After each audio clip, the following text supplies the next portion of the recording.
আমি মৌসুমি। তোমাদের সকলকে জানাই শুভ নববর্ষ।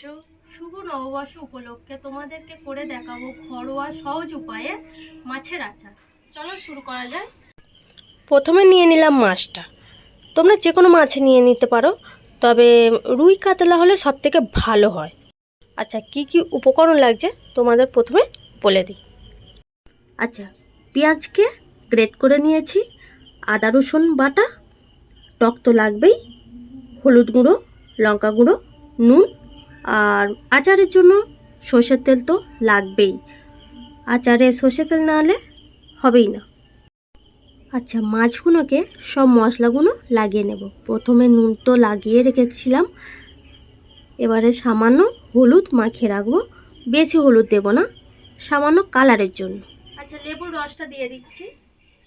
আচার মানে তো লেবু তো লাগবেই, এটা মাছ। তোমরা ভিনেগার দিতে পারো, তবে আমি বলবো লেবুর টেস্টটাই খুব সুন্দর হবে। লেবুর রসটা আমি ভালো করে মাখিয়ে নিলাম। এবার দেবো আদা রসুন পেস্ট।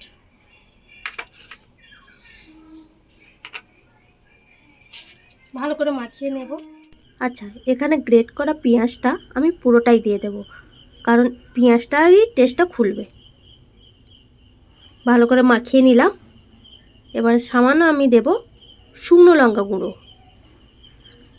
এটাকেও ভালো করে আমি মাখিয়ে নিলাম।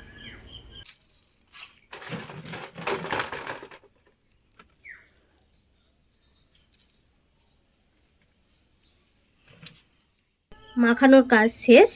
এবার উনুনটা জ্বালিয়ে নেব। কোনোই হ্যাপা নেই, যারা কুড়ে তাদের পক্ষে তো খুবই সহজ।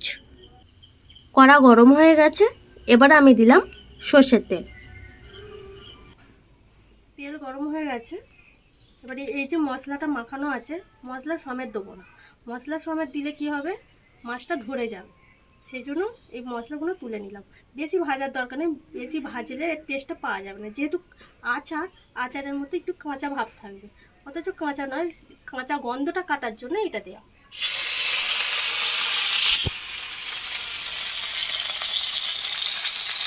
আচ্ছা, আমি দেওয়ার সঙ্গে সঙ্গে কিন্তু আমি নাড়িয়ে দেবো, কারণ এটা বেশি ভাজবো না, খালি কাঁচা গন্ধটা কাটার জন্য আমাকে দেওয়া। এবারে দেওয়ার সঙ্গে সঙ্গে কিন্তু আমি তুলে নিলাম। এতেই মাছটা তুললাম, কারণ এই টেস্টটা যেন অন্য দিকে যাতে না যায়, এটাই তোলার কারণ। এই কাঁচা ভাবটাও এতে থাকবে। এই তেলেই মশলাগুলো দিয়ে দিলাম।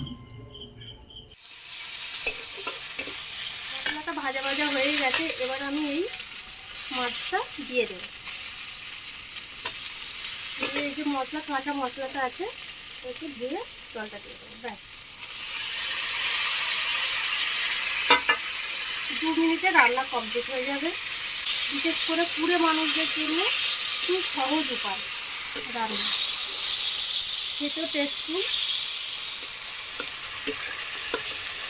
একটু সামান্য জল দিতে হবে, কারণ ভিতরে মাছটা যাবে।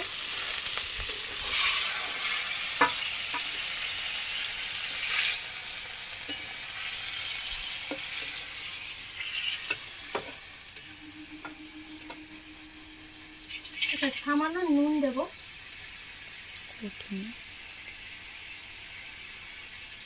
দেখছো হয়েই গেছে, এবার একটুখানি উল্টে দেব।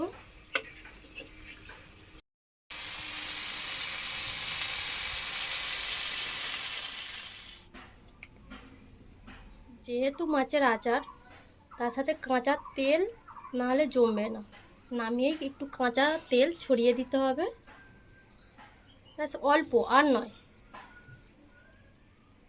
এইবারে দিয়ে দেবো 2 কাঁচা লঙ্কা। রান্নাতে কিন্তু কাঁচা লঙ্কাটা দিইনি, কারণ আচার কালে পড়বে তো ভালো লাগবে না।